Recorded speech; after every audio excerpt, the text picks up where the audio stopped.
അമ്മോ നിന്റെ റൂമിൽ കയറിനാ? ഫുൾ അഴുക്കാക്കിനല്ലോ ബെഡല്ലോ.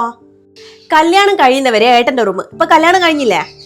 എന്റെ കൂടി റൂം അത്. അതുകൊണ്ട് ഇനി മോള് ചോദിക്കാണ്ട് അങ്ങോട്ടേക്ക് വരണ്ട കേട്ടാ. എപ്പോ ഉണ്ടാവും ഒരു റൂമില്. ഓളെന്നാ പറഞ്ഞ് എനക്കത് തീരെ പിടിച്ചിട്ടില്ല. അമ്മമ്മ അത് ഏട്ടന്റെ റൂമല്ലേ, ഞാൻ എപ്പോ ആടെയല്ലേ ഇരിക്കല്, എനിക്ക് ആടെയല്ലേ റേഞ്ച് കിട്ടാറുള്ളൂ. ചേച്ചി എന്തിനാ അങ്ങനെ പറഞ്ഞത്?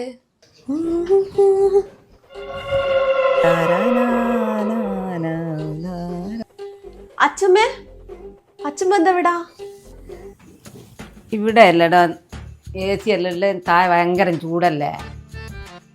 ഈ റൂമല്ലേ സൗകര്യമല്ലേ, ബാത്റൂമല്ലേ, ഞാൻ പിടിയാ എനിക്ക് എടുക്കുന്നത്.